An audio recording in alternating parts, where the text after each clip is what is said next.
Assalamualaikum warahmatullahi wabarakatuh. Yang saya hormati kepada Ibu Ratih Kodarti Anjilni, SEMAK, selaku dosen pengampu mata kuliah Seminar Pemeriksaan Akuntansi. Perkenalkan, nama saya Adia Marita Mutiarani dengan NIM 201120747 dengan kode kelas 08 SAKP 002. Di sini saya akan mereview jurnal yang berjudul Pengaruh Resiko Audit terhadap Biaya Audit Eksternal di Indonesia dengan studi empiris pada perusahaan manufaktur yang terdaftar di Bursa Efek Indonesia pada tahun 2018 dan tahun 2019. Judul ini masuk ke dalam Diponegoro Journal of Accounting dengan volume dan halaman volume 10, nomor 4, halaman 1 sampai 15. Diterbitkan di tahun 2021 dengan penulis Gracia Alessandra Finidita dan Imam Ghazali. Baik, yang pertama ada abstrak, yakni tujuan dari penelitian ini adalah untuk melihat dampak resiko audit terhadap perhitungan biaya audit. Dalam penelitian ini, variabel independennya yakni ada 3, yakni resiko inherent, resiko pengendalian, dan resiko deteksi. Sedangkan variabel dependennya yakni biaya audit. Kualitas audit dan ukuran perusahaan juga digunakan sebagai variabel kontrol dalam penelitian ini. Penelitian ini menggunakan metode kuantitatif. Sampel dalam penelitian ini terdiri dari seluruh perusahaan manufaktur di Bursa Efek Indonesia tahun 2018 sampai tahun 2019. Jumlah sampel yang ditentukan dalam penelitian ini yakni 87 perusahaan berdasarkan dengan purposive sampling. Penelitian ini menggunakan analisis regresi linear berganda untuk pengujian hipotesis. Kemudian hasil penelitian ini yakni menunjukkan bahwa tidak semua atribut risiko audit seperti risiko inherent, risiko pengendalian, dan risiko deteksi ini berpengaruh signifikan terhadap penentuan audit biaya di Indonesia. Baik, untuk pendahuluan dalam penelitian ini, yakni perusahaan yang sudah melakukan IPO diharuskan untuk melakukan pelaporan keuangannya secara berkala selama periode pelaporan serta melakukan audit terhadap laporan keuangan perusahaannya. Karena itu, muncul biaya dibayarkan untuk melakukan audit laporan keuangan, umumnya disebut dengan fee audit atau biaya audit eksternal.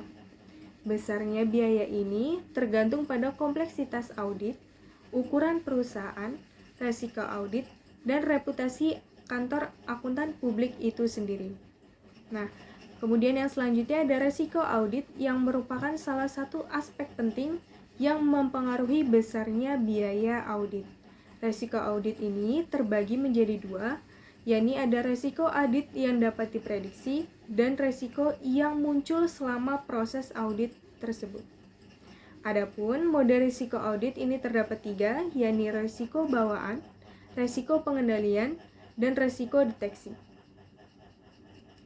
Nah, sebelumnya penelitian juga telah dilakukan tentang hubungan antara risiko audit terhadap biaya audit eksternal. Dan dalam penelitian terdahulu memberikan hasil yang beragam, yakni ada yang mengatakan bahwa risiko audit berpengaruh, ada pula yang mengatakan bahwa risiko audit tidak berpengaruh terhadap biaya audit eksternal di Indonesia.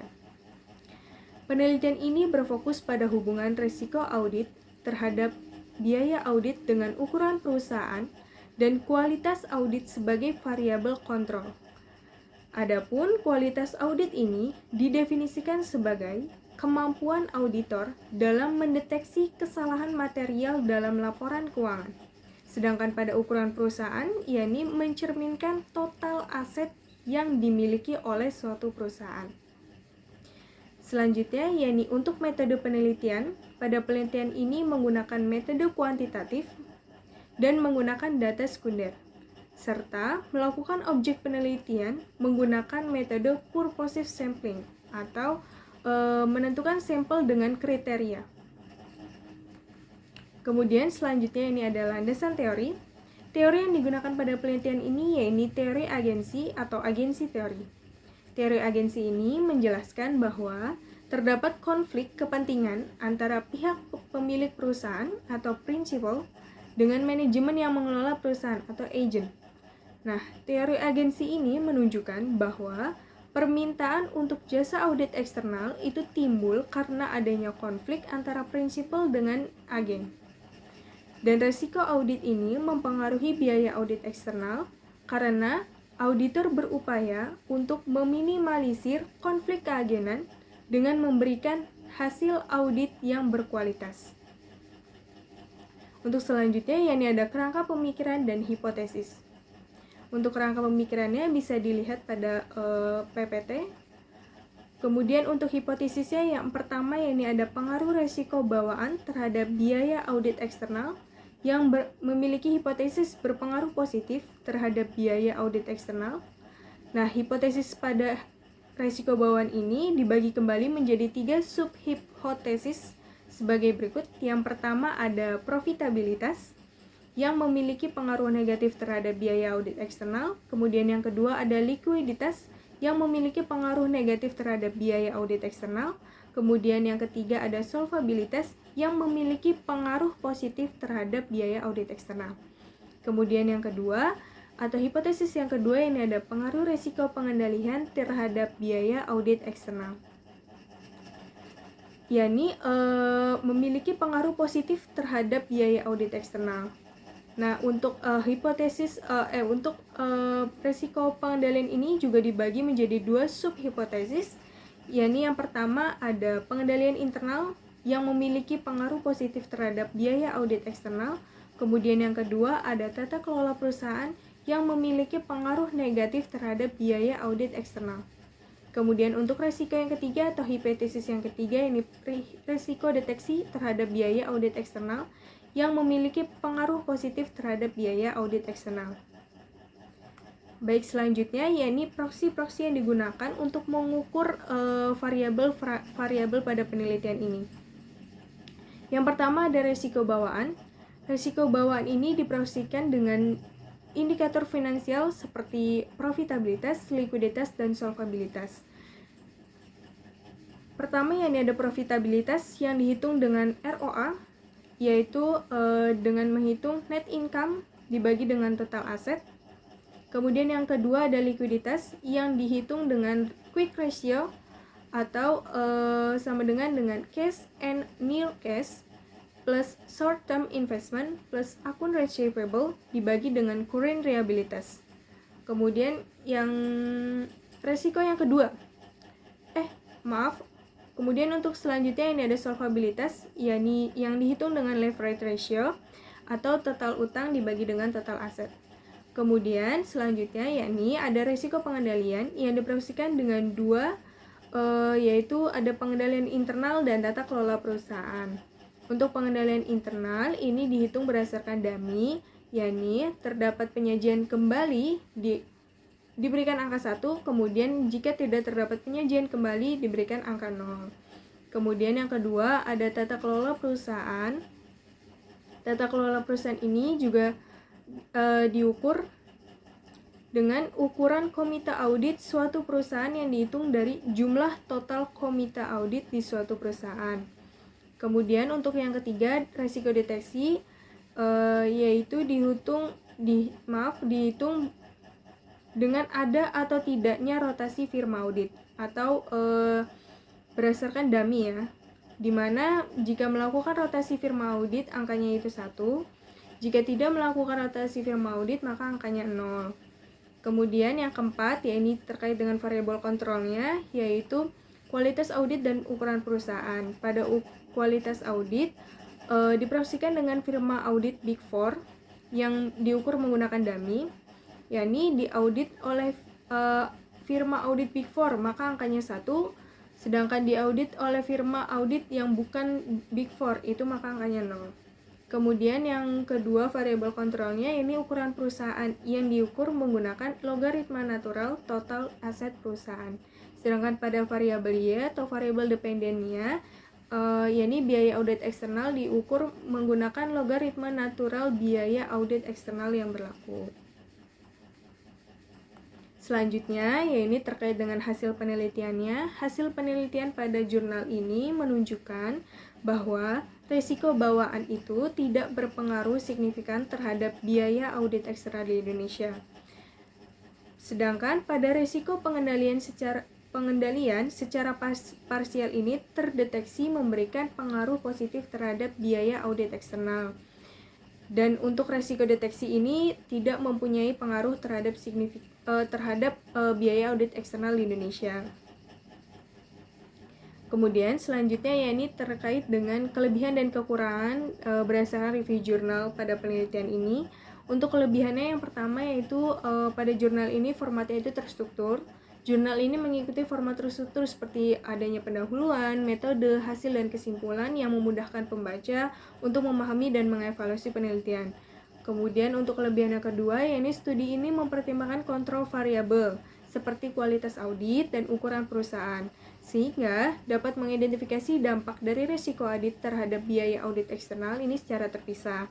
Kemudian yang ketiga, kelebihan dari jurnal ini pada metodologi penelitiannya itu cermat dan terperinci, yang membuat pembaca mampu memahami dengan jelas bagaimana data dikumpulkan dan dianalisis. Kemudian untuk kekurangannya pertama, sampel tahunnya ini terbatas, di mana hanya 2 tahun, karena sebaiknya itu menurut saya diambil dari data yang rentang dengan waktu yang lama, agar penelitian juga bisa lebih representatif.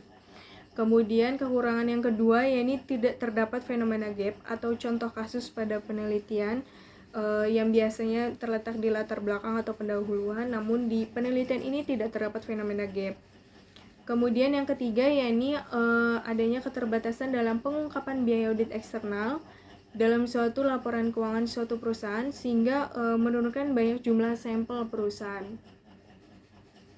Baik, untuk selanjutnya terdapat pertanyaan-pertanyaan yang telah disampaikan pada teman-teman waktu di pertemuan 3 forum diskusi. Di sini saya mengambil 3 pertanyaan dari banyaknya teman-teman yang nanya di pertanyaan e-learning. Untuk yang pertama ada pertanyaan dari Liana, yang bertanya, selama kalian mereview jurnal, menurut kalian kesulitan apa yang terjadi ketika peneliti menyusun jurnal tersebut dengan variabel yang dipilih? Atau memang variabel ini merupakan variabel yang relatif mudah sehingga sangat minim berkendala? Jawabannya, ya, terdapat kesulitan, yakni pada pengukuran terkait pada variabel dependennya, di mana variabel dependen yang berupa biaya audit eksternal ini diproyeksikan dengan menghitung logaritma natural dari biaya sewa jasa auditor eksternal tersebut. Sedangkan keterbatasan dalam pengungkapan biaya audit eksternal pada suatu laporan keuangan suatu perusahaan ini terbatas. Jadi nggak semuanya perusahaan ini menjelaskan terkait atau mencantumkan terkait biaya audit tersebut. Kemudian keterbatasan tersebut di mana beberapa di Indonesia ini banyak cenderung belum mengungkapkan secara jelas terkait dengan biaya audit eksternalnya. Hal ini mempengaruhi jumlah sampel penelitian, sehingga hal tersebut juga menurunkan jumlah sampel penelitian pada penelitian kali ini. Kemudian pertanyaan yang kedua dari Saudari Murni, yang bertanya, bagaimana sih metodologi yang digunakan dalam penelitian ini untuk mengukur risiko audit dan biaya audit eksternal? Seperti yang sudah disebutkan di atas, yang sudah dijelaskan saya juga sebelumnya, bahwa pada jurnal tersebut metodologi yang digunakan metodologi kuantitatif, cara atau pendekatan yang digunakan untuk mengumpulkan dan menganalisis data dalam penelitian menggunakan angka atau jumlah. Kemudian pertanyaan yang terakhir dari Saudari Al-Fadila, yang bertanya dengan, menurut preview, apa sih perbedaan resiko bawaan, resiko pengendalian, dan resiko deteksi? Baik, untuk jawabannya, perbedaan antara resiko bawaan, resiko pengendalian, dan resiko deteksi antara lain, yang pertama resiko bawaan atau inherent risk. Ini adalah resiko yang muncul karena sifat atau karakteristik dari suatu aktivitas atau proses bisnis itu sendiri. Contohnya, jika Anda berbisnis di industri yang sangat kompetitif, resiko persaingan yang tinggi merupakan resiko bawaan tersebut. Kemudian yang kedua, resiko pengendalian atau control risk. Resiko ini berkaitan dengan kegagalan sistem pengendalian internal dalam mencegah atau mendeteksi kesalahan atau penipuan. Misalnya, jika suatu perusahaan tidak memiliki prosedur yang tepat untuk memeriksa laporan keuangan, resiko penilaian ini akan meningkat karena kesalahan atau penipuan mungkin tidak terdeteksi. Kemudian yang ketiga ada resiko deteksi atau detection risk yang terakhir. Ini adalah resiko bahwa kesalahan atau kecurangan tidak akan terdeteksi oleh proses audit atau pengendalian yang ada. Misalnya, meskipun suatu perusahaan ini memiliki sistem pengendalian yang baik, auditor masih bisa saja gagal dalam mendeteksi kesalahan atau penipuan karena kurangnya kesadaran atau pemahaman tentang resiko audit tersebut. Baik, sekian presentasi dari saya.